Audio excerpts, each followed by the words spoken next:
এই নবীর ভিতরে প্রচন্ড রাগ ছিল, এত রাগ খেপে যখন যেতেন চুল খাড়া হয়ে টুপি ভেদ করে বের হয়ে যেত।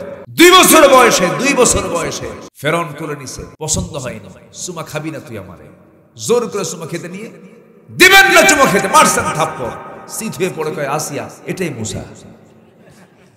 আল্লাহ তার কাছে ফেরেশতা পাঠাতেন না, কারণ ফেরেশতাও থাপ্পড় খায়। আল্লাহ নিজে কথা বলতেন, ওয়াকাল্লামাল্লাহু মূসা তাকলিমা। আল্লাহু আকবার। আল্লাহকে বলছেন, আল্লাহ আমি তোমাকে দেখবো। কেমনে দেখবা? আল্লাহ কথা কইছেন এতদিন, অডিও কল দিছি, এখন ভিডিও কল মারবো। কি কল মারবো বলেন? আল্লাহকে ভিডিও কলের অপশনই নেই, ওই ফাংশনই নাই। আল্লাহ ফাংশন নাই, আমি চেষ্টা করছি। তুর পাহাড়ে আয়, তুর পাহাড় 800 মাইল দূরে। মুসা হাসি দিয়ে কয়, আল্লাহ তুমি কি ভাবছো কি আমি 800 মাইল দূরে থেকে যাবো না? আমি অবশ্যই যাবো। চলে গেছেন দেখতে পারছেন, দেখতে পারে না, কিন্তু আল্লাহ বলেছেন লান তারানি, লান বলার পরেও উনি ছাড়েন না, চেষ্টা করেছেন। এক টাইপের মানুষ ছিলেন তিনি, খুব রাগ ছিল। একটু ইয়াং হলেন, এক দুষ্ট একটু বেয়াদব টাইপের এক ছেলে, দুষ্টমি করতেছে বারবার, মানে বাকামি করতেছে, ঠিক হয় না, কথা বলেও ঠিক হচ্ছে না। মারছেন থাপ্পড়, এক থাপ্পড় মারাও সারা, মরে যাওয়া সারা। থাপ্পড় মারছেন, থাকতে পারলেন না, চলে গেলেন বিদেশ, যেদিক চোখ যায় চলে গেছেন। চলতে চলতে চলতে চলতে হাত পা লেগে গেছে, অজানা একটা অঞ্চলে চলে গেছেন, মাদিয়ান নামক অঞ্চলে চলে গেছেন। প্রচন্ড ক্ষুধা, প্রচন্ড তৃষ্ণা, সামনে কূপ পেলেন, সেই কূপের পাশে দাঁড়িয়ে কূপ থেকে পানি তুলে পান করলেন। হঠাৎ করে দেখেন দুজন মহিলা বালতিটা নিয়ে চলে আসছে কূপের ধারে। বালতি কি করবা? পানি তুলবো, পানি নিয়ে যাও না। পারবো না। কেন? ঢাকনা আছে, ঢাকনা টান দিতে শক্তির প্রয়োজন, আমাদের গায়ে এমন শক্তি নাই। সঙ্গে সঙ্গে ভাবলেন মহিলা মানুষ, একটু হেল্প করি, সহযোগিতা করি, দাও বালতি। বালতি নিলেন, কূপের ধারে গেলেন, ঢাকনায় হাত দিলেন, এত জোরে টান মারলেন 14 হাত দূরে গিয়ে ছিটকে পড়লো। ঢাকনা টান দিয়ে সুন্দর করে বালতি দিয়ে পানি ভর্তি করে বললেন, সন্ধ্যার পরে মেয়েদের বাইরে থাকতে নাই, তাড়াতাড়ি বাড়িতে চলে যাও। সব যুগেই পর্দা ছিল, সব যুগেই পর্দা ছিল, স্বাধীনতা ছিল। পাঠায় দিলেন, চলে গেল। সন্ধ্যা হওয়ার পূর্বেই বাড়িতে পৌঁছা মাত্রই বাপ বলছেন, কলিজার টুকরা মেয়ে, এত তাড়াহুড়ো করে কেমন করে আসলে আজকে? সূর্যাস্তের পরে অন্ধকার হয়ে যাওয়ার পরে তো পানি নিয়ে আসো। কাব্বা, একজন যুবককে কূপের ধারে পেলাম, কবিউন আজিজ, খুব শক্তিশালী যুবক, খুব পাওয়ারফুল যুবক। শুধু ঢাকনে হাত দিল, ছিটকে পড়ে গেল। পানি তুলে সহযোগিতা করেছে। বৃদ্ধ বাপ বলছে, আমার কলিজার টুকরা বড় মেয়ে আগামীকালকে যাবে, আগামীকালকে ওই যুবকের কাছে গিয়ে আমার সালাম পৌঁছা দিয়ে বলবে, ওই যুবকটাকে আমি দাওয়াত দিলাম সেজন্য আমার বাড়িতে আসে, আমি তাকে দাওয়াত দিলাম। মা, আগামীকালকে তোমার দায়িত্ব হলো তার কাছে দাওয়াত পৌঁছায় দেওয়া। যদি কিছু বলে আমার কথা বলবে, আবুনা শাইখুন কাবীর, আমাদের বাপ হলো বুড়া মানুষ। চলে গেছেন। পরের দিন যে বলছেন, যুবক আব্বা আপনাকে সালাম জানিয়েছেন, আমাদের বাড়িতে দাওয়াত। খুব খুশি হলেন, আহারে এই অচেনা জনপদ, কেউ আমাকে চিনে না, এই জায়গায় যদি একটু পরিচিত হই খুব ভালো হয়, ঠিক আছে যাবো, কিন্তু বাড়ি তো চিনি না। এবার মহিলা বলছে, বাড়ি চেনার দরকার নাই, যেহেতু আমি আপনাকে নিতে এসেছি, আমি সামনে সামনে চলবো, আপনি আমার পিছে পিছে চলবেন, আপনি আমাকে ফলো করবেন। কিন্তু আল্লাহর পয়গম্বর মুসা আলাইহিস সালাম সেই সময় নবী হন নাই। সেই সময় হঠাৎ করে খেপে গেলেন। খেপে গিয়ে বলছেন, ও মহিলা, তুমি আমাকে কোন পুরুষ মনে করো? আমি তেমন পুরুষ নই, তুমি মহিলার সামনে সামনে চলবে আর আমি পিছে পিছে চলবো, আমি তোমাকে দেখবো, আমার চোখের গুনাহ হয়ে যাবে। আমি এমনটা চরিত্রের মানুষ নই, বরং আমি সামনে সামনে চলবো, তুমি আমার পিছে পিছে চলবে। পুরুষ মানুষ কখনো পিছে চলতে নেই, পুরুষ মানুষ হলো ইমাম। এই 16 বছর জাতি চলেছে পুরুষের পিছে না নারীর পিছে? কিসের পিছে বলেন? নারীর পিছে। মুসা আলাইহিস সালাম বলেন, সামনে চলবো আমি, তুমি আমার পিছনে পিছনে থাকবে। আমি যদি কোনো ভুল করে ফেলি, ডান দিকে যাওয়ার কথা বাম দিকে গেছি, শুধু বলবি বাম ডান বাম ডান, এর বাইরে তুমি একটা কথাও বলতে পারবে না, কারণ তোমার কথার মধ্যে একটা সৌন্দর্য আছে পুরুষের জন্য, আমি এটা শুনতে চাই না। মহিলা মনে মনে চিন্তা করে, গতকালকে দেখলাম শক্তিশালী যুবক, আজকে দেখি গায়ের শক্তিও দারুণ আছে, মনে মনে পছন্দ, আজকে দেখি চরিত্র ভালো, তাকায় থাকে না। এই সমস্ত পুরুষের কাছে একজন নারীর সম্মান ইজ্জত রক্ষা হবে। আদর্শ নারীর জন্য একজন আদর্শ নারী দুইটা চরিত্র, দুইটা দিক পুরুষের দেখে। ভালো ভালো পুরুষের দিক হলো দুইটা দিক, একটা নারী এই দুটোর দিকে আকৃষ্ট হয়ে পড়ে। এক নম্বর হলো শক্তিশালী যুবক, আরেকটা হলো চরিত্রবান যুবক। কিন্তু আজকের মেয়েদের মধ্যে এই রুচিবোধ নাই। মেয়েরা এমন ধরনের ছেলেকে পছন্দ করে যে ছেলেগুলোর প্যান্টের হাঁটু ফাটা। প্যান্টের কি ফাটা? হাঁটু ফাটা। কি ঠিক আছে না?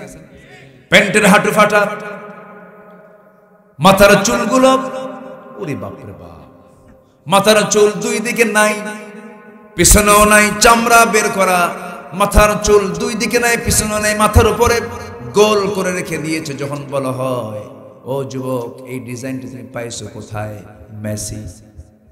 তুমি পাইছো কোথায়? নেইমার। তুমি কি কুত্তা? এই আসে না? নাই বলেন তো, আসে না? কোন রুচি নাই। মেয়েদের মাথার চুলগুলো কত ডিজাইনের আল্লাহ দিয়েছেন কালো করে। পৃথিবীর যত চুল আছে, যত দেশের যত জনপদের মানুষ আছে, এর মধ্যে সবচেয়ে শ্রেষ্ঠ চুল হলো যাদের মাথার কালো চুল, আমেরিকান লাল চুল। আমার নবীজির কালো চুল না সাদা চুল? আমার নবীজির কালো চুল, চোখের মণি ছিল কালো, নবীর মুখের দাড়িও ছিল কালো। আমার সঙ্গে মিলে কিনা বলেন? আমাদের সঙ্গে মিলে কিনা বলেন? আমার নবীজি বেশি ফর্সাও ছিলেন না, বেশি কালো ছিলেন না। আমার নবীর কালার ছিল মাঝারি গড়নের। আমার নবী বেশি লম্বাও ছিলেন না, বেশি খাটো ছিলেন না। আমার নবী ছিলেন কাবার পূর্ব পাশের বাসিন্দা, আমরাও কাবার পূর্ব পাশের বাসিন্দা। দেখেন তো, অনেকটাই মিল হলো। চোখের মিল, চুলের মিল, দেহের মিল, কারণের মিল, সব কিছুর মিল তো পেলাম, কিন্তু চরিত্রের মিলটা মোটামুটি আছে, আরো বেশি আছে আছে। কিন্তু আমাদের চরিত্রে মিলটা থাকতে হবে 16 আনা। আমার বন্ধুগণ, আমার মা বোন যারা আসছেন, ওই মাথার চুলগুলো কালো আল্লাহ পাক করে দিয়েছেন। ওই মাথার চুলগুলো আপনি কেন সাদা করবেন, কেন লাল করবেন, কেন ডিজাইন করবেন? এটা উচিত নয়। দেখবেন কিছু কিছু মহিলার মাথার চুলগুলো লাল, নীল, হলুদ, সবুজ, ভেড়া মডেল। কি মডেল? ভেড়া। কোন সৌন্দর্য নাই। এই সমস্ত কাজগুলো করা যাবে না। আমার মা, আপনার চারিত্রিক সৌন্দর্য খোঁজার জন্য একজন মহিলা, পৃথিবীর জন্য আল্লাহ রাব্বুল আলামিন যাকে অনেক সম্মান ইজ্জত দান করেছেন, আল্লাহ পাক তার নামটা কোরআনে উল্লেখ না করলেও ফেরাউনের পরিচয় দিয়ে তার নামটা দিয়েছেন। তার নাম হলো আসিয়া আলাইহিস সালাতু ওয়াস সালাম। এত সম্মান কেন পেলেন? কারণ এই সম্মান পাওয়ার মূল কারণ হলো আসিয়া সব হেরেছেন, কিন্তু ঈমানটা হারান নাই। ঠিক কি না? এগুলো কি পড়েন, এগুলো কি জানেন, এগুলো কি বুঝেন? এই সমস্ত নারীদের কি ইতিহাস জেনে আনেন, তাদের সঙ্গে আপনার জান্নাত নসিব হয়ে যাবে। আল্লাহ এলাকার মাদেরকে আসিয়া বানায় দাও, খাদিজা বানায় দাও, আম্মা জান আয়েশা বানায় দাও। জোরে বলি আমিন। সামনে সামনে চললেন আল্লাহর পয়গম্বর মুসা, পিছে পিছে মহিলা যাচ্ছে। বাড়ি পৌঁছে গেলেন। বাড়ি পৌঁছার পর বৃদ্ধ লোকের সঙ্গে দেখা হলো, সালাম কালাম হলো। সালাম বিনিময় হওয়ার সঙ্গে সঙ্গেই, শেষ সালাম বিনিময় হওয়ার পরপরই এবার বৃদ্ধ লোকের মুখ থেকে হাসি মুখে বের হচ্ছে, যুবক, তোমার নাম তো মুসা, তাই না? উনি তো জড়সড় হয়ে গেলেন, এত দূর আসলাম, আমাকে চিনলো কেন? আমাকে চেনা তো এখন বিপদ। ব্যাকগ্রাউন্ড তো হচ্ছে একটা ঘটনা ঘটছে, যে থাপ্পড় মারার পরে মরে গেছে মানুষ। একটু চিন্তায় আছেন যে এই লোকটা আমাকে চিনলো কেন? কিছুক্ষণ দম ধরে থাকলেন। দম ধরে থাকার পর এবার বলছেন, মুসা, তুমি কি চিন্তা করছো? শুধু তোমার নাম জানি না, তোমার কামও জানি কি। থাপ্পড় মারছো, মরে গেছে, এরপরে আসছো। আরো জড়সড় হয়ে গেলেন। এরপরে বলছেন, মুসা, তুমি কি চিন্তা করছো জানি না, তবে টেনশন করার কোনো প্রয়োজন নাই। আমি যে তোমার সামনে দাঁড়িয়ে দাঁড়িয়ে কথা বলছি, আমি কিন্তু সাধারণ বুড়োদের কাতারের বুড়ো নই। আমার পরিচয় হলো ওয়াইলা মাদিয়ানা আখাহুম শুআইবা। আল্লাহ রাব্বুল আলামিন এই মাদিয়ানবাসীর জন্য যাকে আল্লাহর পয়গম্বর করে পাঠানো হয়েছে, আমি হলাম সে আল্লাহর পয়গম্বর শুআইব আলাইহিস সালাতু ওয়াস সালাম। মুসার আনন্দ দেখে কে? দারুণ আনন্দিত হলেন তিনি। আহারে, নবীকে পাইলাম, কি খুশি হলাম। তখন তিনি নবী হন নাই, জড়িয়ে ধরলেন, খুব প্রশান্তি পাচ্ছিলেন। এবার বলছেন, শোনো, গতকালকে আমার মেয়ে দেখেছ, আজকে আমার মেয়ে দেখলা, আর তো দেখার পর্ব নাই। দুই মেয়ের যে কোনো একটা মেয়েকে তোমার সঙ্গে বিয়ে দেব, তুমি কি বিয়ে করতে রাজি আছো নাকি? যখন তখন। কি বুঝতেছেন কি আপনারা? কি যখন তখন মানে কি? দুই পায়ে খাড়া না এক পায়ে খাড়া? এক পায়ে খাড়া। রূপক ভাষা। এক পায়ে কি খাড়া হওয়া যায় মানে কি? মানে ও ব্যস্ত, এক পায়ে খাড়া। আমার বন্ধুগণ, যখন এই কথা বলে ফেলেছেন, আল্লাহর পয়গম্বর সাল্লাল্লাহু আলাইহি ওয়াসাল্লাম বললেন, ও মুসা, আমি আমার মেয়েকে এখন তোমার সঙ্গে বিয়ে দেব না, বিয়ে দেব, তবে শর্ত হলো আমার বাড়ির কিছু ছাগল আছে, এই ছাগলগুলো তোমাকে 8 বছর পালতে হবে।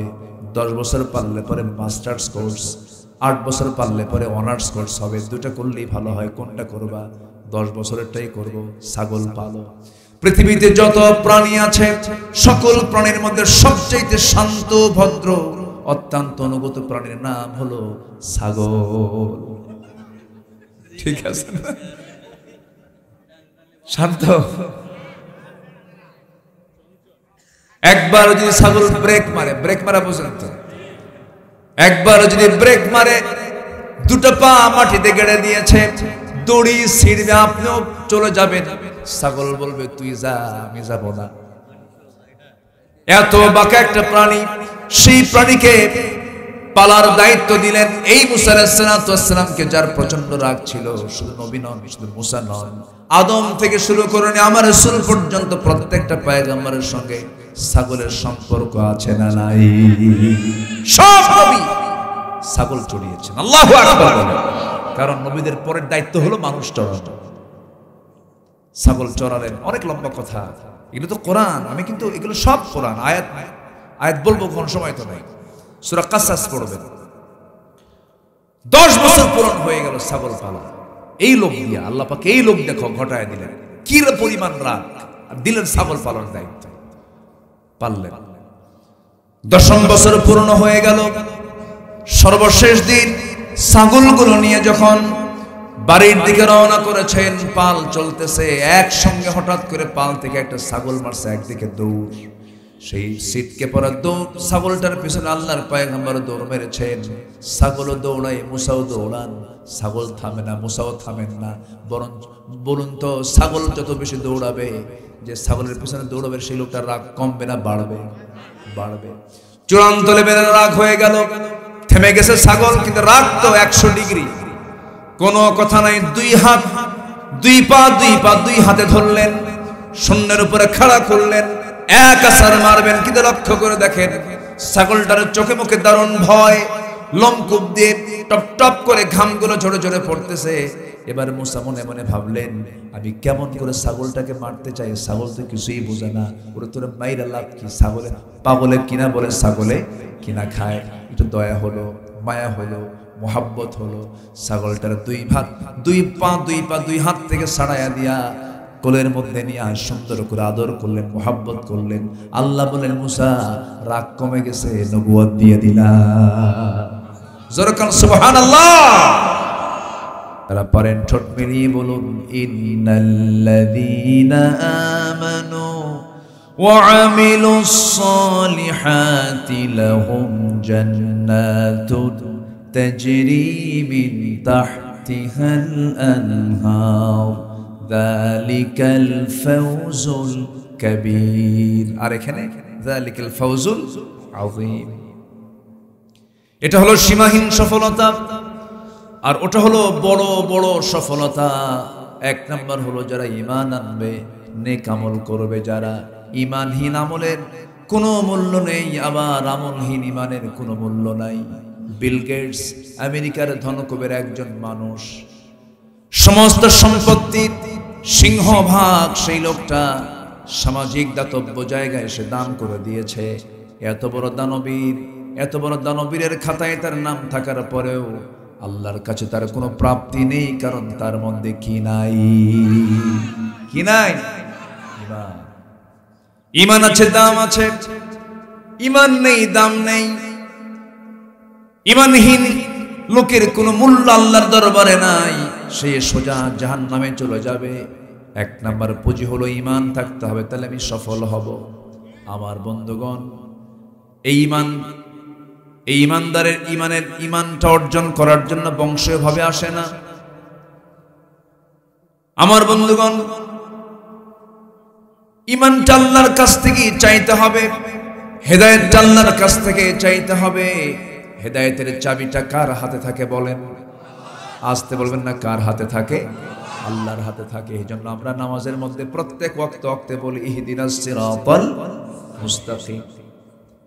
হেদায়েত যদি আল্লাহর হাতে না থাকে, কেমন করে আমার একটা মানুষের ব্যাপারে খুব আফসোস লাগে, আমি নিজে ব্যক্তিগতভাবে, আবু তালেবের কথা। উনি যা করেছেন অনেক সাহাবীও তা করতে পারে না, এত করেছেন। নিজের কলিজার টুকরা সন্তান আলীকে অন্য বিছানায় রেখে আবু তালেব আমার রাসূলকে বুকের মধ্যে আগলে তাকে ধীরে ধীরে তিলে তিলে ভাষা শিখিয়ে ব্যবসা শিখিয়ে বড় করেছেন, তার জন্য জেল পর্যন্ত খেটেছেন। এত কিছু করার পরেও আবু তালেবের কপালে জান্নাত না জাহান্নাম কি নাই? বলেন কি নাই? কি নাই? ঈমানটা। আমার দেশে বহু লোক আছে বেঈমান, কিন্তু নাম রাখছে ঈমান আলী। নাম রাখছে কি বলেন? ঈমান। নাম হলো রমজান আলী। রমজান মাসে দুপুর বেলা ভাত খায়। নাম হলো আতর আলী, গোটা গায়ে গাজার গন্ধ। নাম হলো বাদশা মিয়া, ভিক্ষা করে। নাম হলো খোকা মিয়া, বয়স হলো 82 বছর, এখনো খোকা আছে। নাম হলো হিম্মত আলী, সাইকেলের চাকা ব্লাস্ট হলেই স্ট্রোক করে কায়েত হয়ে পড়ে, তার নাম হলো হিম্মত আলী। আমার বন্ধুগণ, তাই যদি হতো বাবার পরিচয় দিয়ে যদি ছেলে যদি জান্নাত পেয়ে যেত, কেনান জান্নাত পেয়ে যেত। স্বামীর পরিচয় দিয়ে যদি বউ জান্নাত পেয়ে যেত, লূত আলাইহিস সালামের স্ত্রী জান্নাত পেয়ে যেত। সন্তানের পরিচয় দিয়ে বাবা যদি জান্নাত পেয়ে যেত, আজরও জান্নাত পেয়ে যেত। এখান থেকে প্রমাণ হলো জান্নাত পাওয়ার জন্য কোনো বংশ দিয়া, কোনো সম্পদ দিয়া, কোনো কিছু দিয়ে জান্নাত পাওয়া যাবে না। জান্নাত পাওয়ার জন্য, সফল হওয়ার জন্য 1 নাম্বার শর্তের নাম কি বলো? যেরকম কি? ঈমান। আমি কিন্তু খাই, অতএব থাকেন একসঙ্গে যাব। সম্মানিত ভাই, আমি খুবই আনন্দিত।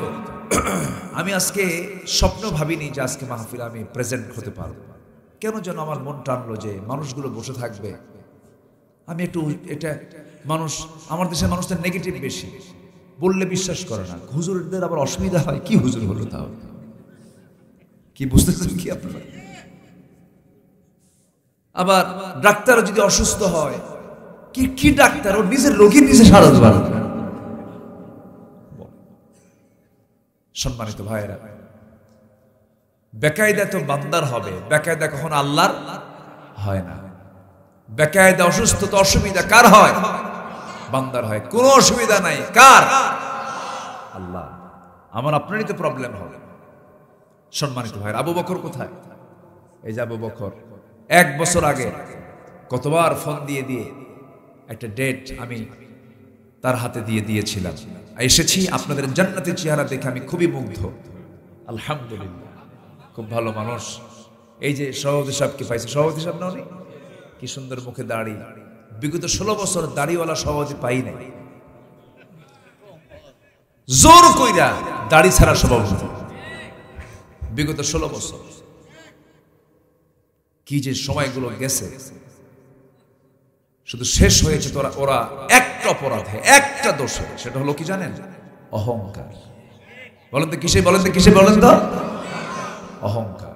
অহংকার করা যাবে না। অহংকার তাদেরকে ধস নেমে দিয়েছে।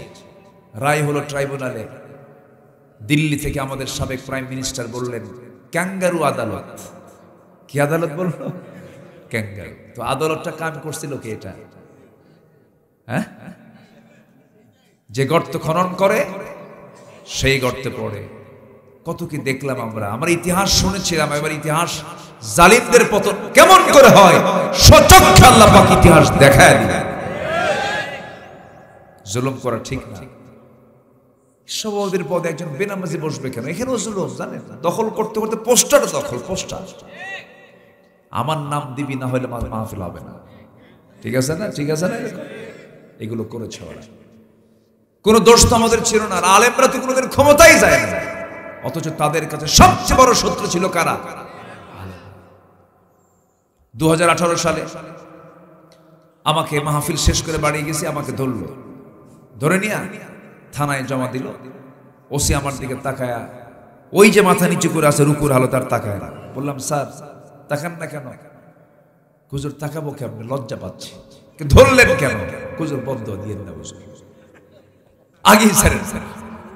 কেন? হুজুর আমি আপনার দারুণ ভক্ত, আপনার অসুস্থ, আপনাকে চিনি, আমার বউ ভক্ত, আমার বউ যদি জানে আপনারা ধরছি ও সংসারে। খুব মজার লোকটা খুব মজার মানুষ, হাসি খুশি করে। দেখেন সে আমার সঙ্গে রাতে ধরে নিয়ে গেছে, সকাল পর্যন্ত আমার সামনে বসা, সে ঘুমায়ও না। হুজুর আপনাকে স্যার আমি যাই কেন? ওসি মহোদয় ছিলেন। এরপরে বলতেছে হুজুর কি করব, চাকরি বাঁচান তো ফরজ। আমি বললাম ইমান বাঁচান তো নফল।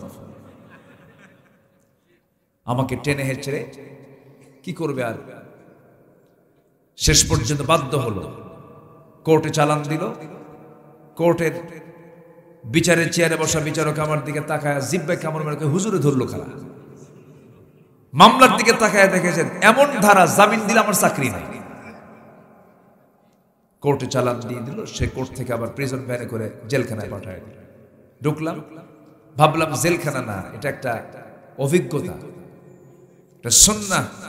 আমি বলি জেলখানাগুলোকে ইমানদারদের জন্য মাদ্রাসা ইউসুফিয়া।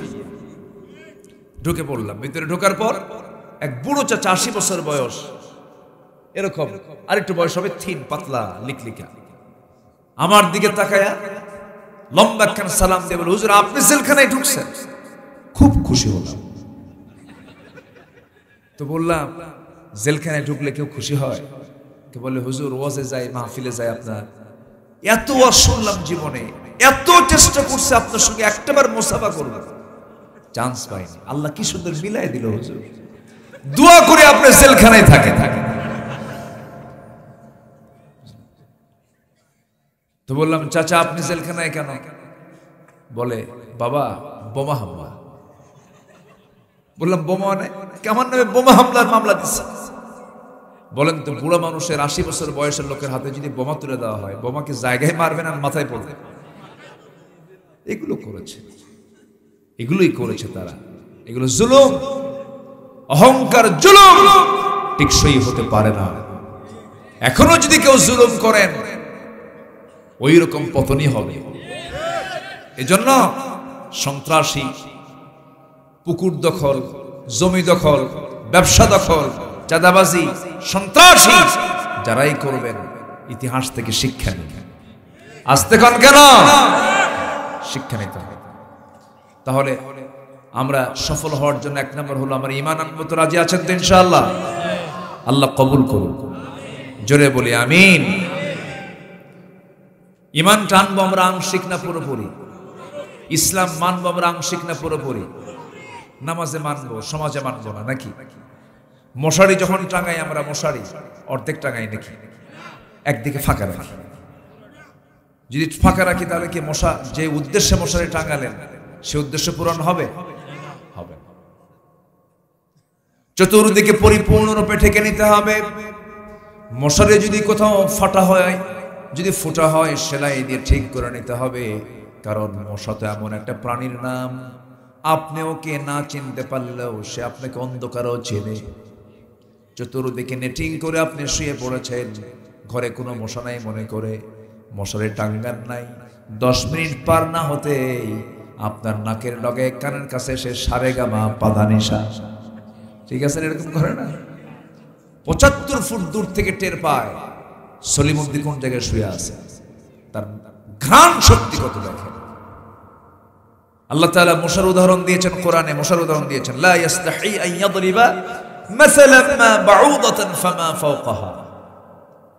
এমনি দেননি, এই মশাকে রিসার্চ করে আজকে অনেক কিছু আবিষ্কার হয়েছে। এই যে ড্রোন, এই যে ক্যামেরার যে ড্রোন, রোবোটিক কার, এগুলো সব মশাকে স্টাডি করে তৈরি হয়েছে। এরপরে এই মশা আমার আপনার গায়ে যে সুরটা বসায় দেয়, এটা কি খুব বেশি মোটা? কেমন চিকন? চুল তো মোটা, এর চেয়েও চিকন। এত চিকন, এত চিকন যে চোখে ধরা পড়া খুব মুশকিল, আর ওই সুরের বিরুদ্ধে আল্লাহ তাআলা 6টা ভাগ করেছেন, 6টা ভাগ, 6টা অংশ আছে, 6টা অংশ। প্রথম 2টা অংশ দিয়া মশা যখন কারো চামড়ায় পড়ে, প্রথম 2টি অংশ দিয়ে, সুরের 2টি অংশ দিয়া চামড়াটাকে ফেড়ে ফেলে দেয়। এরপরে পরের 2টা অংশ দিয়া করে কি, ব্লাড ভেসেল খুঁজে খুঁজে বের করে। এরপরে চতুর্থ না পঞ্চম নাম্বার অংশটুকু দিয়া করে কি, কেমিক্যাল নিঃসরণ করে ওই চামড়ার চতুর্দিকে সেই কেমিক্যাল ছড়িয়ে দিয়ে অ্যানেস্থেসিয়া করে অজ্ঞান করে। কারণ অজ্ঞান না করলে কি হবে, ওর জীবনের তো নিশ্চয়তা থাকতে হবে। চতুর্দিকে অ্যানেস্থেসিয়া করে অজ্ঞান করার পরে সর্বশেষ অংশটুকু দিয়া আস্তে করে সে ঢুকায় দেয়, তার সুরের অংশটা ঢুকায় দিয়া আস্তে আস্তে করে রক্তগুলো শুষে বের করে নেয়। আস্তে করে উঠে চলে যায়। চলে যাওয়ার পর 10 মিনিট 15 মিনিট যখন চলে গেল, এরপরে আমি টের পেলাম এই যে মশারা যে সুরের এই অংশটুকু রিসার্চ করে আধুনিক দুনিয়াতে বিজ্ঞান প্রযুক্তি মস্কিউটো ইন্সপায়ার্ড সিরিঞ্জ তৈরি করেছে, পেইনলেস সিরিঞ্জ, কোনো পেইন হয় না। এই যে আধুনিক এই যে সিরিঞ্জটা তৈরি করলো মশার সুরকে গবেষণা করে, যেরকম সুবহানাল্লাহ। আল্লাহ তাআলা যা বলেছেন কোরআনে একটা অপ্রয়োজনীয় নয়, সব প্রাসঙ্গিক, কোনটাই অপ্রয়োজনীয় একটা শব্দও নেই। আল্লাহু আকবার। সম্মানিত ভাইয়েরা, আমরা সফল হওয়ার জন্য 9টা শর্ত আমরা পূরণ করব। নাম্বার 1 হলো ঈমান আনবো আমল সহ, জোরে বলি ইনশাআল্লাহ। ইসলামে ঢুকবো আমরা আংশিক না পুরোপুরি ঢুকবো। ঈমান এনেছি, ঈমানটাকে আমরা লালন করব, পরিপূর্ণতায় পৌঁছায় দেবে ঈমানকে। কিছু অংশ মানবো, কিছু অংশ মানবো না, এটার নাম ঈমান নয়। আপনি ব্যক্তিগত জীবনে রাসূলকে মানবেন, সুন্নতের কিছু পাবন্দী হবেন, পোশাক আশাক দাড়ি সব মানলেন, কিন্তু রাজনৈতিক জীবনে আপনি রাজনৈতিক জীবনে আপনি আমার রাসূলকে আপনি অনুসরণ করতে পারলেন না, এটা উম্মত নয়, এটা প্রতারক, এটা ভণ্ড।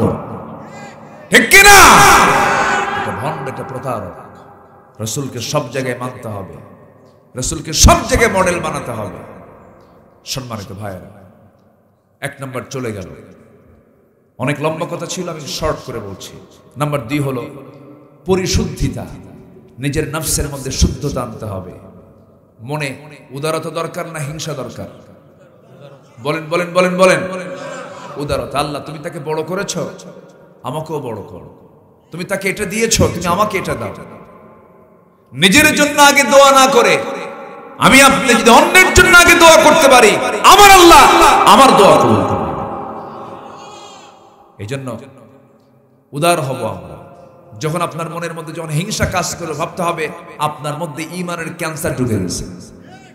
আমি প্রায় একটা উদাহরণ দেই, হিংসা যে করে সে ঠকে, যার জন্য হিংসা করায় সে কখনো ঠকে না।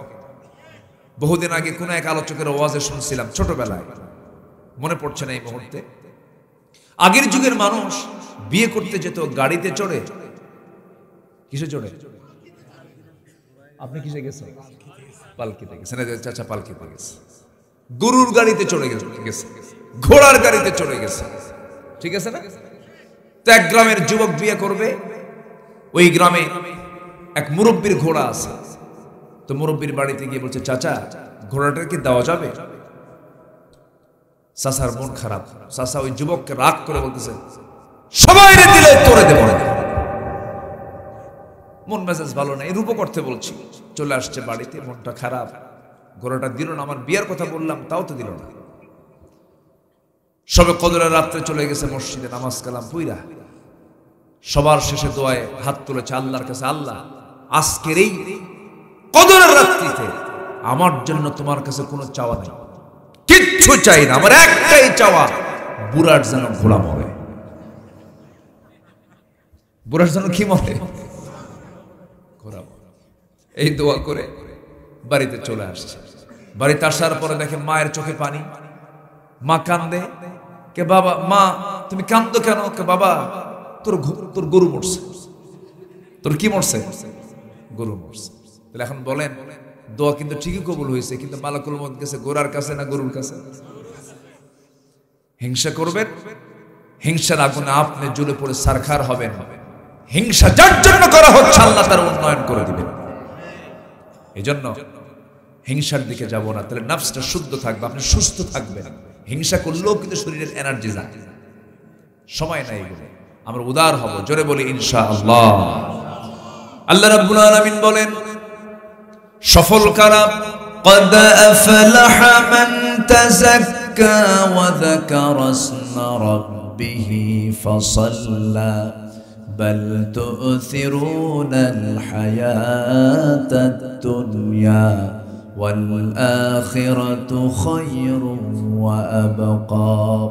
আরেক জায়গায় বলছেন قد أفلح من زكاها وقد خاب من دساها। জোরে বলুন আল্লাহু আকবার। ওই বান্দা সফল যে বান্দা নফসের শুদ্ধতা আনতে পেরেছে, যা আমার তার রবের জিকির, তার রবের নামের জিকির করতে পেরেছে, এরপর সে কি করতে পেরেছে? নামাজ ঠিক মতো আদায় করতে পেরেছে, সেই বান্দা সফল। আমার বন্ধুগণ, সূরা সফের 8 থেকে 12 নম্বর আয়াত আল্লাহ রাব্বুল আলামিন বিস্তারিত একটা মেসেজ বান্দাকে জানিয়ে দিচ্ছেন। যারা কাফের মুশরিক, তারা দ্বীনকে নিভিয়ে দিতে চায় তাদের মুখের ফুৎকারে, কিন্তু আল্লাহ তার দ্বীনকে পরিপূর্ণতার স্তরে পৌঁছায় দিবেন। কাফেরদের যা মনে হয় হোক, যা জ্বালা হয় হোক, দ্বীনটা বিজয়ের চূড়ান্ত লেভেলে পৌঁছে দিবেন। তিনি আমার কে? আসতে বলেন তিনি আমার কে? এরপরে বলছেন হুয়াল্লাযী আরসালা রাসূলাহু বিল হুদা ওয়া দীনিল হক লিইয়ুযহিরাহু আলাদ-দীনি কুল্লিহি ওয়ালাউ কারিহাল মুশরিকুন। আরেক জায়গায় বলছেন ওয়া কাফা বিল্লাহি শাহীদা। আমার বন্ধুগণ, তিনি সেই মহান প্রভু যিনি তার রাসূলকে দ্বীন হক দিয়ে তাকে পাঠিয়েছেন, এই দুনিয়াতে তাকে নবী করে পাঠিয়েছেন যেন তিনি কি করতে পারেন? সকল দ্বীন, যত দল পৃথিবীতে আছে, যত মতবাদ পৃথিবীতে আছে, সকল মতবাদের উপরে, সকল দ্বীনের উপরে যেন আমার রাসূল যেন আল্লাহর দ্বীনকে বিজয়ী করতে পারেন, এই জন্য দুনিয়াতে পাঠাইছি। জোরে বলেন সুবহানাল্লাহ। রাসূল কি শুধু ঘরে বসেছিলেন নাকি? রাসূল কি শুধু নামাজ পড়েছেন নাকি? বদরে গেছেন, উহুদে গেছেন, খন্দকে চলে গেছেন। দিনটা আপনি আসে নাই, দিন কায়েমের জন্য আমার রাসূলের দেহ থেকে রক্ত ঝরাতে হয়েছে। সাইয়েদনা হামজা রাদিয়াল্লাহু শাহাদাতকে এমন ভাবে, নির্মম ভাবে ওই সমস্ত কাফের মুশরিকরা যখন তাকে দুনিয়া থেকে বিদায় করে দিল, কলিজা বুক ছিঁড়ে কলিজা বের করে চিবিয়ে তার হত্যার প্রতিশোধ নিয়েছে। কান কেটে নিয়েছে, নাক কেটে নিয়েছে, চোখ তুলে নিয়েছে, হাত পা ছিন্ন বিচ্ছিন্ন করে ফেলে দিয়েছে। এই যে ত্যাগ, এই যে কুরবানি স্বীকার করেছেন সাহাবীরা। এই যে মাসের প্রায় 1.5 মাস আগে আমি মক্কা মদিনায় গিয়েছিলাম। উহুদের প্রান্তরে যখন ওইদিকে যাই, উহুদের ময়দান বাদ দেই না, চলে গেছে উহুদের ময়দানে গিয়ে দেখি বারবার একটা স্মৃতিচারণ হয়। আমার কাছে যেন মনে হয় ওই যে 70 জন সাহাবী শুয়ে আছেন, তাদের একটা ঘ্রাণ যেন আমার নাকে স্পর্শ করে। আমার বন্ধুগণ, এই যে ত্যাগ স্বীকার করেছেন, এই যে জীবন তারা দিয়েছেন, কেন দিয়েছেন, কি জন্য দিয়েছেন? মূল লক্ষ্য ছিল রাসূল দুনিয়াতে এসেছেন হলো দ্বীনকে বিজয়ী করার জন্য। কার সাহায্য নিয়া? আসতে বলবেন না, কার সাহায্য নিয়া? আল্লাহর সাহায্য নিয়া। আমার নবীজির দ্বীন কায়েমের সংগ্রাম করতে গিয়ে উহুদে দাঁত হারাতে হয়েছে, খন্দকে কোমর হারাতে হয়েছে, তায়েফি মারতে এত রক্তাক্ত করে দিয়েছিল যে মাথা থেকে পা পর্যন্ত শঙ্খ গায়ে তার দাগ ছিল। রাসূল যখন দুনিয়া থেকে বিদায় নেবেন, আমার নবীজি কোমর সোজা করে দাঁড়াতে পারছিলেন না। রাসূল বলছেন, আয়েশা, আমি কোমর সোজা করতে পারি না, কারণ উহুদে আমি আমার কোমর, খন্দকে আমি আমার কোমর হারাইছি। ওরে আয়েশা, প্রচন্ড মাথা ব্যথা হচ্ছে, প্রচন্ড কষ্ট পাচ্ছি, বিষক্রিয়া শুরু হয়ে গেছে। ইহুদিরা রাসূলকে খাবারের মধ্যে বিষ ঢুকিয়ে দিয়েছিল, সেই বিষক্রিয়ার যন্ত্রণা শুরু হয়ে গেছে। নবী দুনিয়া থেকে বিদায় নেবেন, বিদায় লগন চলে আসছিল। আমার নবী সেই সময় বলছেন, ও আমার আয়েশা, আমি রাসূল দুনিয়া থেকে মনে হয় বিদায় নিয়ে নেব যে কোনো মুহূর্তে। আমার উম্মতের সফলতার জন্য একটা মেসেজ তোমাকে দিয়ে দিচ্ছি। আমার উম্মতের জন্য লাস্ট মেসেজ হলো, আমি রাসূল আমার শেষ বচন হলো, আমার উম্মতরা যেন কখনো 5 ওয়াক্ত নামাজ না ছেড়ে দেয়। জোরে বলেন সুবহানাল্লাহ, আর জোরে বলে সুবহানাল্লাহ। নামাজ কায়েম না হওয়া পর্যন্ত আমার নবীর আন্দোলন থামেনি। আমার রাসূল দুনিয়া থেকে বিদায় নিয়েছেন, নামাজ শুধু আদায় ছিল না, আমার নবীর রাষ্ট্রে নামাজ কায়েম ছিল। আমরা আমাদের বাংলার জমিনে আমরা আল্লাহর আইন কায়েম হোক, নামাজ কায়েম হোক, সবাইকে চান। আল্লাহ কবুল করুন, জোরে বলি আমিন, আরো জোরে আমিন। সম্মানিত ভাইয়েরা, সম্মানিত উপস্থিতি, রাতের ঘনত্ব, রাতের গভীরতা ধীরে ধীরে বাড়ছে। আমি জানি আপনাদের একটু কষ্ট হচ্ছে মনে হয়, নাকি? কষ্ট হচ্ছে না তো? জোরে বলি ইনশাআল্লাহ, আরো জোরে বলি ইনশাআল্লাহ। তাহলে আমাদের বাহিরেরটা সুন্দর করা দরকার না ভিতরেরটা সুন্দর করা দরকার? নফসের শুদ্ধতা আমরা আনবো, জোরে বলি ইনশাআল্লাহ। 2 চলে গেল। নাম্বার 3 হলো আমরা সত্যবাদী হব। আমরা কি হব বলেন তো? সত্যবাদী হব। অকুলু কাউলান সাদীদা। জাতিগতভাবে আমি পৃথিবীর একাধিক অনেক রাষ্ট্রে গিয়েছি। লাস্ট সফর ছিল মক্কা মদিনায় গিয়ে, তার আগে আমি চায়না গিয়েছি। চায়নার গুয়ানজু একটা প্রদেশে গিয়েছিলাম, আরো বিভিন্ন জায়গায় ঘুরেছি। 150 কোটি মানুষের দেশ চীন, 150 কোটি। এক জাতি, ওরা মিথ্যা কথা খুব কম বলে, কিন্তু আমার দেশের মানুষ মনে হয় মিথ্যা কথা কয় না। মিথ্যা কথা বলে মিথ্যা কথা বলে। ওই ব্যক্তির দোয়া কখনো কবুল হবে না যখন ওই ব্যক্তির মুখ থেকে মিথ্যা কথা বের হবে। মিথ্যা বলবেন না, আপনি যা বলবেন আল্লাহ তাই কবুল করবেন। এটাই হলো দোয়া কবুলের মূল সূত্র। এটা আমার মুখটাকে আমি মিথ্যা নামক নাপাক দিয়া মাখায় ফেলবো না, আমি আমার সততা দিয়ে আমার মুখটাকে পবিত্র রাখবো। জোরে বলি ইনশাআল্লাহ। কিন্তু মিথ্যার দিক থেকে আমার দেশ এগিয়ে না পিছিয়ে? আমার দেশের মধ্যে কোন ধরনের লোকরা আরো এগিয়ে? বেশি বেশি মিথ্যা কথা বলে, ঘন ঘন মিথ্যা কথা বলে, খালি ওয়াদা করে। কারা বেশি বলেন তো? আমি কিন্তু কই নাই ভাই, সব পেঁয়াজ কিন্তু আপনারা লাগায় দেন। এত মিথ্যা কথা, আর মিথ্যা শুনতে চাই না আমরা। বেনামাজি নেতৃত্ব আমরা দেখতে চাই না। অসৎ চরিত্রের নেতৃত্ব আমরা দেখতে চাই না। যুবকরা, যে নেতা তোমার হাতে মদের বোতল তুলে দেবে, ইয়াবা তুলে দেবে, নেশা তুলে দেবে, নারী তুলে দেবে, মদের বোতল তুলে দেবে, ওই সমস্ত নেতৃত্বের মুখে তোমরা জুতা মারো। ওগুলোর পিছনে যাওয়া যাবে না, কারণ তুমি যাকে ফলো করবে, ইয়াউমা নাদউ কুল্লা উনাসিম বিইমামিহিম, কিয়ামতের দিন ওই সমস্ত নেতার সঙ্গে তোমাকে আল্লাহর আদালতের সামনে দাঁড়াতে হবে। দুনিয়াতে ইমাম বানাতে গেলে চিন্তা করার দরকার আছে না নাই? নামাজের ইমাম যেমন চিন্তা করে আমরা সিলেকশন দিই, আমি না হয় গাঁজা খাই, হুজুর কেন বিড়ি খায়?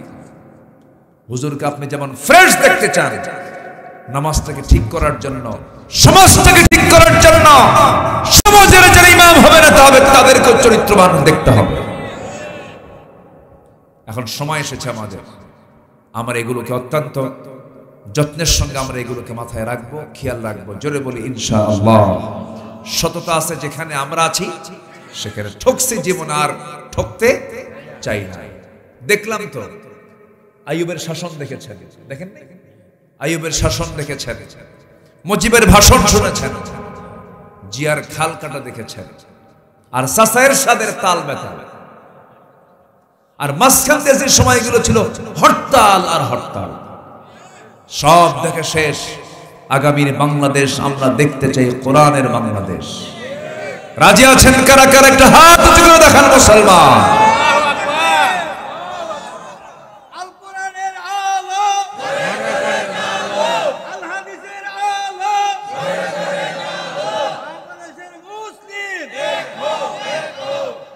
আল্লাহ কবুল করুন। জোরে বলি আল্লাহুম্মা আমিন। নাম্বার 4 হলো তাকওয়া অর্জন করা। কি অর্জন করা বলেন তো? তাকওয়া। এখানে আল্লাহ পাক ফাইজুন শব্দটা বলেছেন।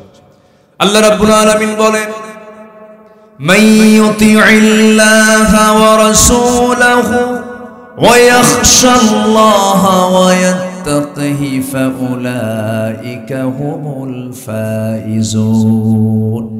এখানে বলছেন যালিকাল ফাউজুল আযীম। সূরা বুরুজে বলছেন যালিকাল ফাউজুল কাবীর। কদ আফলাহ ফাইজুন তুফলিহুন, সব একই অর্থ। সফল যদি হতে চাও এগুলো তোমরা করো। নাম্বার 5 হলো ধৈর্যশীলতা নিয়ে আসতে হবে। বলুন তো ভাই, এখানে যে বসে আছেন, বসে থাকা আগে না ধৈর্য আগে?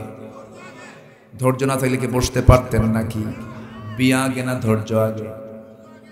ভালো করে কর। ধৈর্য আগে। আমার এক মহিলা ফোন দিয়ে বলে, হুজুর আমার স্বামী না সকালেও তালাক দেয়, বিকেলেও তালাক দেয়, আমি কি আসি না নাই? কি কথা কি বুঝতেছেন আপনারা? কি রাগ, রাগের জায়গা পায় না, বুঝলেন? কিছু পুরুষ আছে এগুলো বাঁশের যে ডাল আছে ওগুলোকে কি বলে রাখা? হ্যাঁ,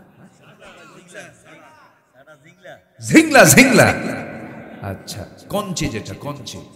হ্যাঁ হ্যাঁ, পাকা বাঁশের কাঁচা কঞ্চি। 7-8টা এক জায়গায় করে যারা ঘন ঘন তালাক মুখ দিয়ে বের করে, পিটার দরকার। আমার মায়েরা দারুণ খুশি, হুজুর ভালো কিছু কইছে। আশ্চর্য কথা। রাগ যদি উঠুক, আপনি কেন এই শব্দ মুখে নিয়ে আসবেন? আচ্ছা বলেন তো, এই কথাগুলো কি বলার দরকার আছে ভাই?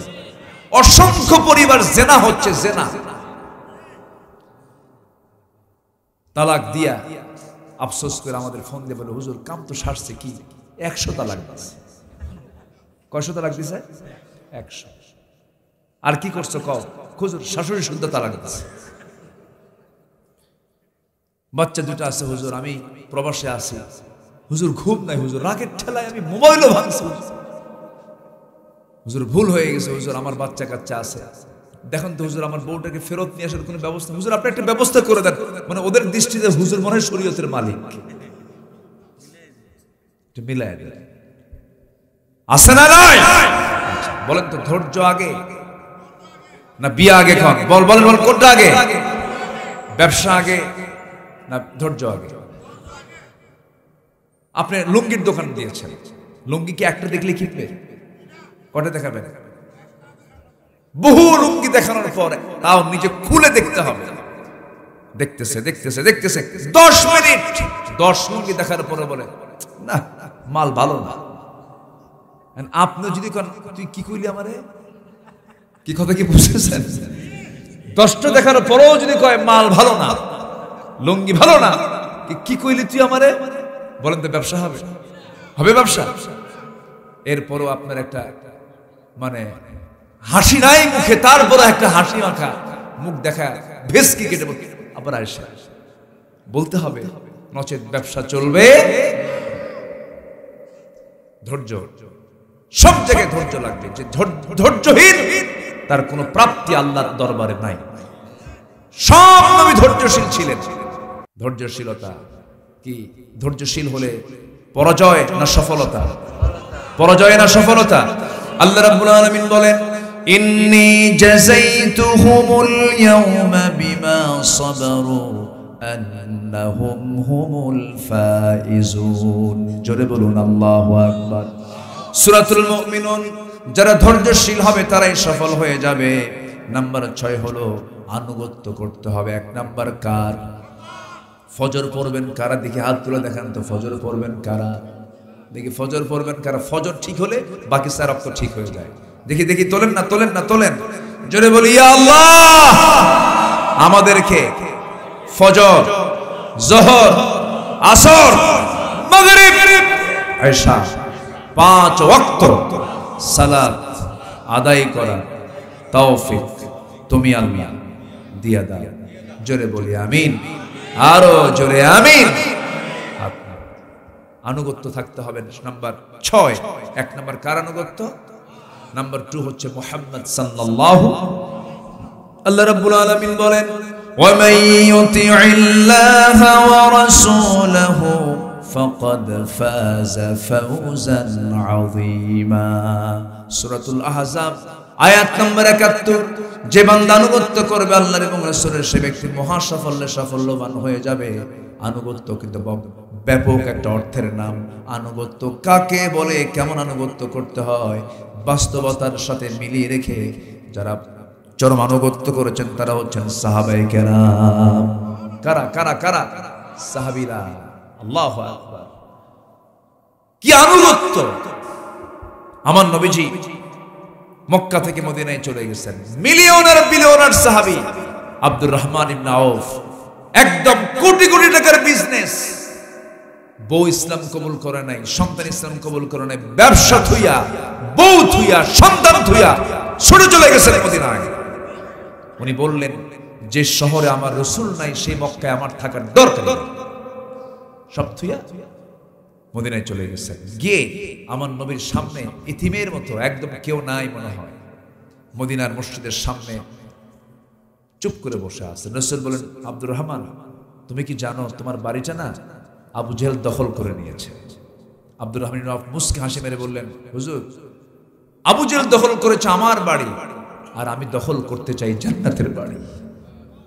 জোরে বলেন সুবহানাল্লাহ। তারা কি, মানে তাদের প্ল্যানটা ছিল কি, তাদের পরিকল্পনা ছিল কি? এবার বলছেন, আব্দুর রহমান, তোমার বউ মনে হয় না, তোমার সন্তানের কথা মনে হয় না, তোমার এত বড় ব্যবসা আমি নিজের চোখে দেখলাম, তোমার কি একটু মনে হয় না? বলছেন, হুজুর, আমি তো আমার কলিজার চাইতে আমি আপনাকে বেশি ভালোবাসি। আপনিই তো নাই, আমার কি দরকার, আমার ওগুলোর কি দরকার? আপনি নাই, আমিও নাই, আপনি আসছেন, আমিও চলে আসছি। জোরে বলে সুবহানাল্লাহ, আর জোরে বলে সুবহানাল্লাহ। আমার নবীজি একদিন কেঁদেই ফেললেন, কেঁদে ফেলে বলছেন, আনসার এদিকে আসো, আমার আব্দুর রহমানকে নিয়ে যাও তো। কোথায়? দেখো তো ওর জন্য কিছু করা যায় না, খুব ব্যবসা বুঝে কিন্তু। হুজুর, আপনি বলতেছেন ওকে হেল্প করতে হবে? আচ্ছা। দুই বড় বড় খেজুর বাগান দেখায় বললেন, ভাই আব্দুর রহমান, তোমার কোন খেজুর বাগানটা পছন্দ? দুটার মালিক আল্লাহ পাক আমাকে বানিয়েছেন, যেটা পছন্দ করবা সেটা এই মুহূর্তে দলিল করে দিবে। আর কি করবা কও? বলতেছে, আমার দুটা বউ তো, একটা বউ তালাক দিল। কেউ মদিনার কোন মেয়ের বাবা মেয়েকে বিয়ে দেবে না তোমার সাথে, তোমার ঘর নাই বাড়ি নাই। আমার বউ আমি তালাক দেব, তুমি আমার বউটাকে তোমার বউ বানায় দিবা। সুবহানাল্লাহ বলবেন না? সুবহানাল্লাহ বলবেন না? সম্মানিত ভাইরা, আনুগত্য কাকে বলে? নবীর প্রতি কি অকৃত্রিম ভালোবাসা সাহাবীরা দেখিয়েছেন। আমি যতটুকু গবেষণা করেছি ভাঙ্গাচোরা, সাহাবীদের সম্মান নবীদের পরে হওয়ার এক নম্বর কারণ হলো রিয়ালি তারা নিজের জীবনের চাইতে রাসূলকে বেশি ভালোবাসে। এটাই হচ্ছে এক নম্বর কারণ। সম্মানিত ভাইরা, আমার নবীজি বসে আছেন, এক এতিম নবীর কাছে এসে বলছে, হুজুর, আমার একটা খেজুর বাগান আছে, তো খেজুর বাগানের সাথে আরেকজনের খেজুরের একটা গাছ আমার বাগানের মধ্যে ঢুকে গেছে, কিন্তু আমি ওয়াল দিতে পারছি না, ওয়াল দিতে বাধা হচ্ছে। ওই গাছটা হলে পরে আমার একটু ওয়ালটা দেওয়ার সুবিধা হয়। কই খেজুরের গাছের মালিককে বলা হলো অমক আবু লাবিব হবে মনে হয়, আমার নামটা অতটুকু মনে হচ্ছে না। রাসূল বললেন, এদিকে আসো তো, তোমার কি এরকম একটা খেজুর গাছ আছে? হ্যাঁ আছে। তুমি দিয়ে দাও, এই ইতিমের খুব প্রয়োজন, ইতিমকে দিতে হয়। আমি দেব না, কিন্তু তুমি যদি দাও আল্লাহ পাক তোমাকে জান্নাতে একটা খেজুর দিয়ে দিবেন, গাছ দিয়ে, তাও দেব না। আছে এরকম বেকুব এখন আছে না নাই বলো? জি দেবে না। আমার নবীজির এই কথাটা এক সাহাবীর কানে চলে গেছে। আস্তে করে সে বলছেন, ইয়া রাসূলুল্লাহ, আমি যদি ওই গাছটা ব্যবস্থা করে আমি ইতিমকে দিতে পারি, আমি কি জান্নাতের মধ্যে একটা গাছ পাবো? অবশ্যই পাবো। এবার এই সাহাবী আবু দাহদাহ তিনি চলে গেছেন ওই আবু লাবিবের কাছে, গিয়ে বলতেছে, ভাই আমি ওই খেজুর গাছটা নেব, তুমি কি নেবা কও? আমি দেবই না।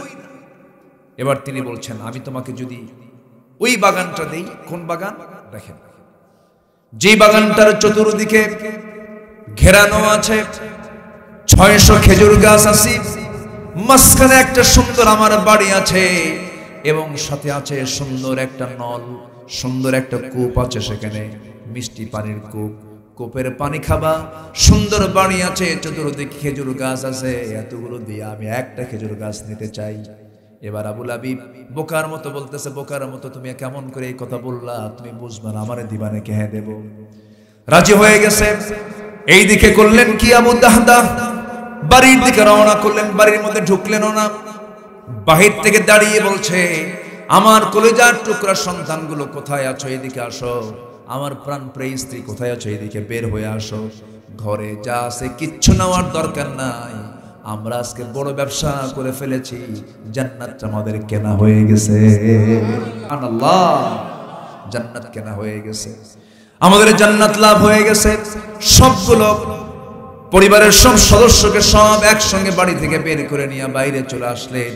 রাসূলকে বলছেন, হুজুর ওই খেজুর গাছটা আমি কিনে নিয়ে আমি এতিমকে দান করেছি, আমি কি জান্নাত পাবো নাকি? রাসূল সুন্দর করে মুস্কি হাসি মেরে বলছে, আবু দাহদা তুমি তো জান্নাতের বাসিন্দাই। জোরে বলুন সুবহানাল্লাহ। কি অকৃত্রিম বিশ্বাস, আস্থার ভালোবাসা, আনুগত্য হলে পরে এই জাতীয় সিদ্ধান্ত নেওয়া যায়। জোরে বলি আল্লাহু আকবার।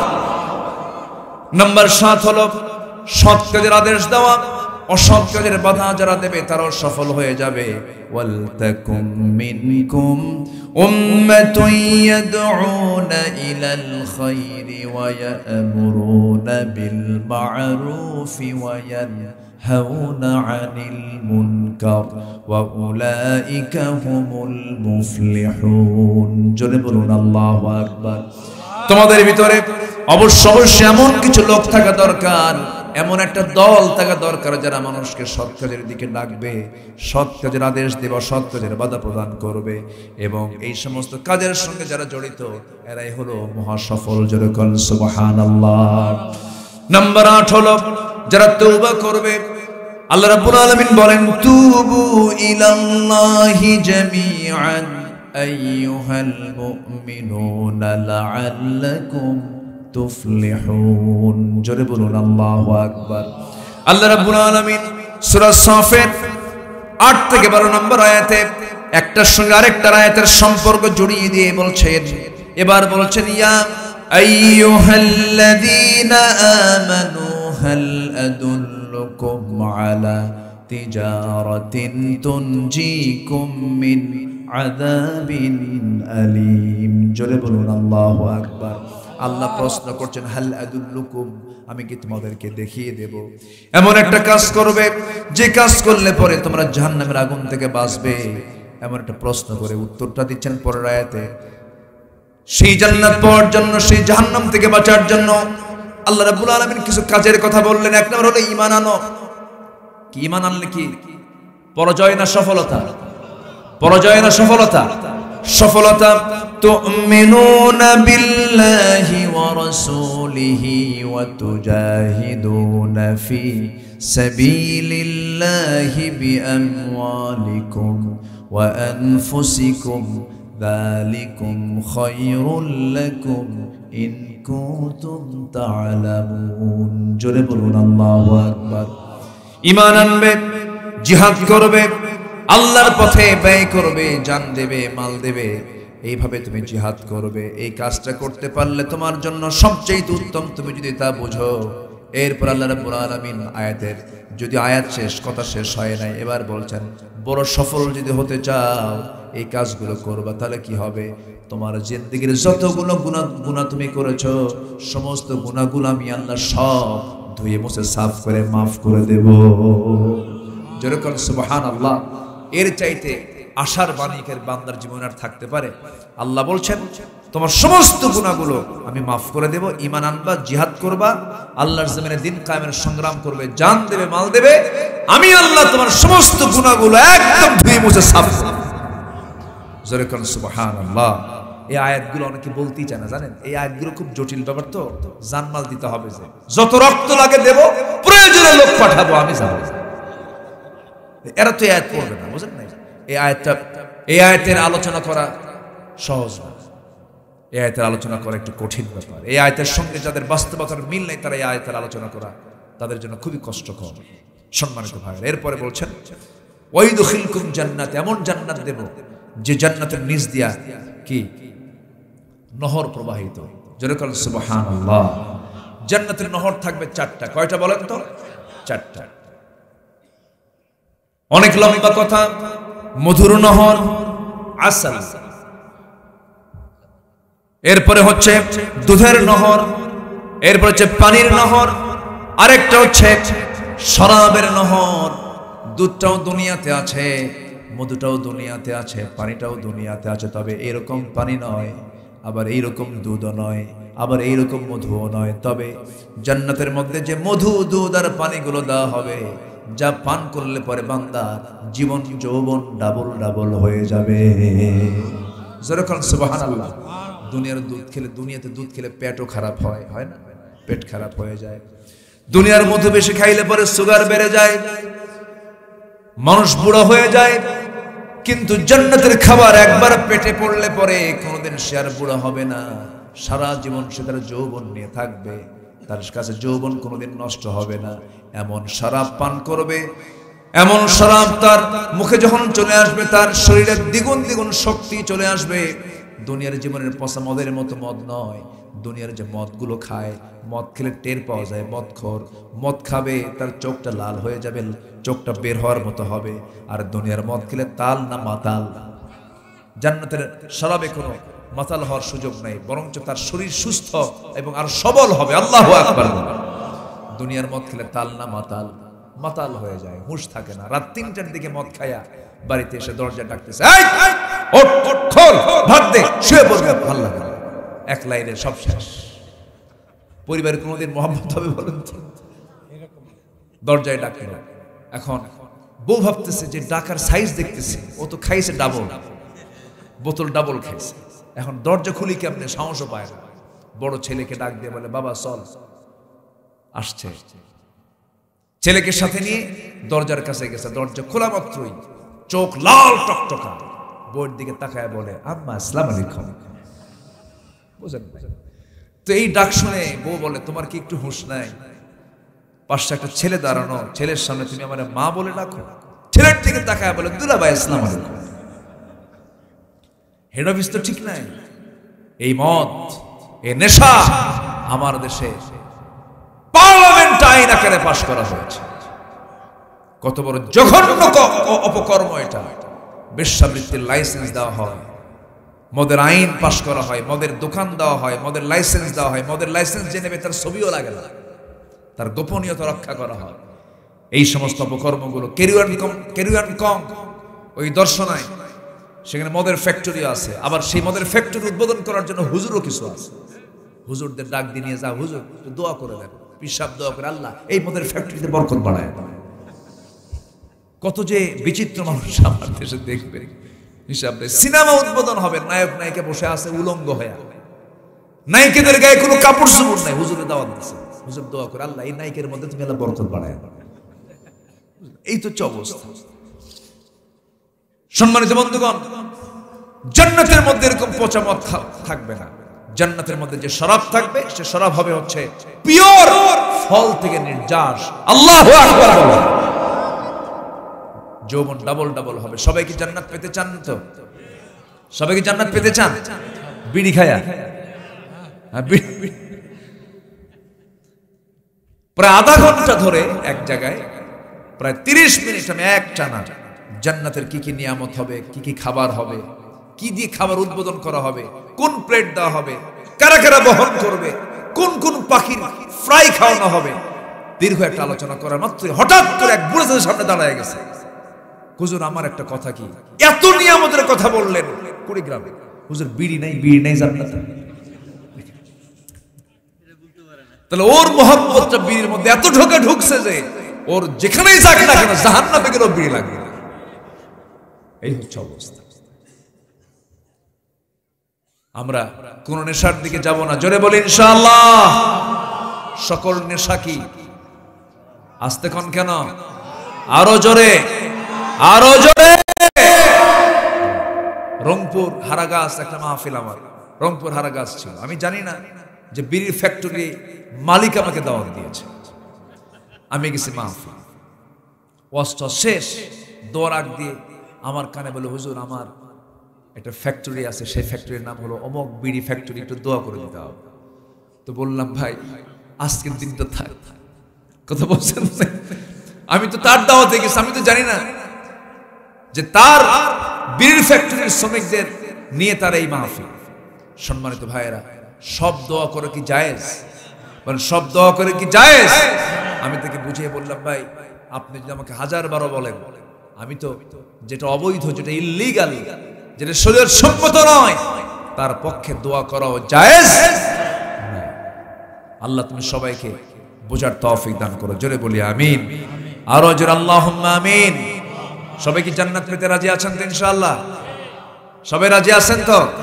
আল্লাহ কবুল করুন। আল্লাহ বলছেন এমন জান্নাত দেব, ওয়া মাসাকিনা তাইয়্যিবাতান ফি জান্নাতি আদন। আল্লাহ পাক 8টা জান্নাতের মধ্যে একটা জান্নাতের নাম রেখেছেন জান্নাতে আদন। যালিকাল ফাউজুল আযীম, এটাই হলো তোমার জন্য সবচেয়ে বড় মহা মহা মহা সফলতা। জোরে বলুন সুবহানাল্লাহ।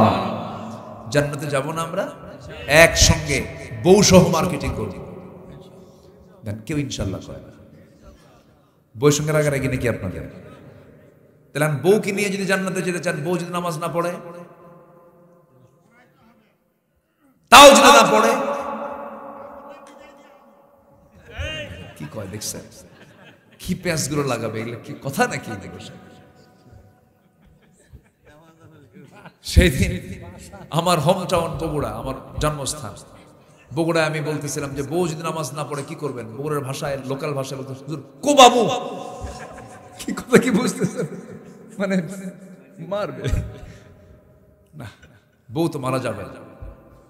অনেকের মানে স্বামী আছে, বউ কেমন মারা মারে, সকালেও মানে রুটিন ওয়ার্কের মতো, বসতে থাপ্পড়, উঠতে থাপ্পড়, এগুলো অসভ্য। বড় হলে সন্তানগুলো ওই বাপকে পিটাবে, কখনো হাত তুলবেন না। আমার নবীজির দ্বারা কোন স্ত্রী আঘাতপ্রাপ্ত হয়েছেন এমন একটা নজির কে আছে? আপনি কেন করবেন? ভালো হয়ে যাবে, সুন্দর করে একটু দাওয়াতে কাজ করবেন। আমার নবীর প্রথম দাওয়াত পুরুষটা মহিলা? বলেন বলেন বলেন। মহিলা আম্মা জান খাদিজাকে প্রথম দাওয়াত দিয়েছেন। কি সুন্দর করে দাওয়াত দিয়েছেন, উনি সুন্দর করে রিসিভও করেছেন। আমরা দাওয়াতি কাজ করব পরিবারে, আগে সুন্দর করে বুঝাবো। আমি আজকেও, আমি আমার ওয়াইফকে, আমি আমার নিজের কথা বলব। তো আজকে বললাম, বিকেলবেলা ফোনে কথা হচ্ছে, বললাম আয়াত পড়ছো আজকে? কে বলেন না, আজকে তো আমার আয়াত পড়া হয় না। হাদিস পড়ছো না? পড়া হয় না। তো বললাম যে শোয়া রাখতে হলে অন্তত একটা আয়াত, একটা হাদিস অবশ্যই পড়া উচিত। পড়া উচিত কিনা বলে? পড়ো। সে পড়ে, কিন্তু সে একটু তার মায়ের বাড়ি আছে, মায়ের বাড়ি গেলে একটু কিছু কয় না, দেখেন হয় কিনা বলেন, একটু হয় কিনা বলেন। আসছি অমুকাত্মীয় অমুকাত্মীয়, একটু প্যাঁচপুস লাগে তো। আর মেয়েদের একটা নেচার হলো কি জানে, আল্লাহ পাক তাদেরকে ন্যাচারালি একটু অবকাশ দেয়। ওই যে 3 দিন থেকে 10 দিন পর্যন্ত নামাজ লাগে না, এই নামাজ 3 দিন থেকে 10 দিন, যেন 10 দিন ছেলে ছেলে 30 দিন নিয়ে যায়। আছে এই সমস্যা আছে কিনা বলেন? আছে। এই সমস্ত বিষয়গুলো আমরা নার্সিং করব। বউটাকে টার্গেট রাখতে হবে, বউ এই বউই হবে আমার জান্নাতের বউ। দেখেন কেউ কয় না, নাম পুরাতন ভাবতেছেন যে এই পুরো জান্নাতে যাই পুরাতন নেব, এরকম ভাবতেছেন নাকি? আপনি পুরাতন থাকবে না, আপনিও নতুন, সেও নতুন। আল্লাহু আকবার বলেন। কি জোরে জোরে কয় দেখছেন?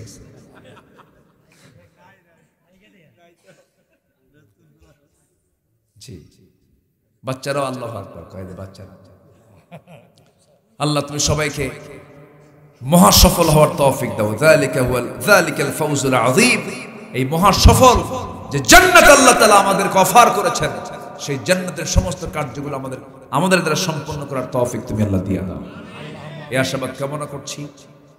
আমি আর কথা না বাড়িয়ে, আর একটা পয়েন্ট শুধু আছে সফল হওয়ার জন্য। 9টা শর্ত বলেছি, সর্বশেষ শর্ত হলো কদ আফলাহাল মুমিনুন। ওই সমস্ত মুমিনগুলো সফল যারা 7টা কাজ করে। হ্যাঁ অবশ্যই, জি 7টা কাজ যারা করবে। কটা কাজ বলেন তো? 7টা কাজ। নামাজ দিয়ে শুরু, নামাজ দিয়ে শেষ। আবার ওয়াজও শুরু নামাজ দিয়া, শেষও কি দিয়ে বলেন? নামাজ। এই গ্রামে 5 ওয়াক্ত নামাজ বাস্তবায়ন করার জন্য প্রথমে আমি একটা নাম দিতে চাই।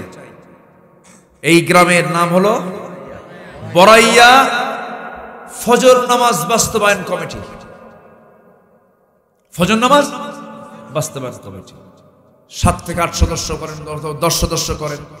এই সদস্যের কাজ হবে এরা বাড়ি বাড়ি আগে খুঁজে খুঁজে বের করবে কোন বাড়িতে প্রাপ্তবয়স্ক নামাজি মসজিদ আসার মতো আছে। টার্গেট করে করে সুন্দর করে দিনে দিনে বুঝায় দিয়ে তাদেরকে মসজিদের দিকে নিয়ে আসবে। যেদিন দেখবেন আপনার গ্রামের ফজরের মুসল্লি জোহরের চাইতে বেশি হয়ে গেছে, ওই গ্রামে আল্লাহর কসম বলে দিলাম মাদক নেশা বেপরদা থাকবে না, থাকবে না। আমার এই মেসেজটা একটু মাথায় রাখবেন, সিদ্ধান্ত নেন, দেখবেন আপনার গ্রামটা অত্র অঞ্চলের মধ্যে শ্রেষ্ঠ গ্রামে রূপ নিয়েছে। আল্লাহ কবুল করুন। মাতব্বরিত করলেন, এই ব্যাপারে একটু মাতব্বরি করেন, একটু চিন্তা করেন, একটু ফিকির করেন, এটা আপনার জন্য জান্নাতের ওসিলা হয়ে যাবে। আল্লাহ কবুল, আল্লাহ কবুল কবুল। নামাজ দিয়ে শুরু, নামাজ দিয়ে শেষ, 7টা কাজ। যারা নামাজের ব্যাপারে খুশুর সঙ্গে নামাজ আদায় করে, বাজে কথা বলে না, যাকাত ঠিক মতো দেয়, লজ্জাস্থানের হেফাজত করে, আমানাতিহিম ওয়াহদিহিম রাউন, আমানত ওয়াদা ঠিক রাখে এবং নামাজের ব্যাপারে যারা যত্নশীল, আল্লাহ বলছেন আমি ওকে জান্নাতুল ফিরদাউসের ওয়ারিস বানায় দেব। উলাইকা হুমুল ওয়ারিসুন আল্লাযীনা ইয়ারিসুনাল ফিরদাউসা হুম ফিহা খালিদুন। আল্লাহ পাক আমাদেরকে বোঝার তৌফিক দান করুন।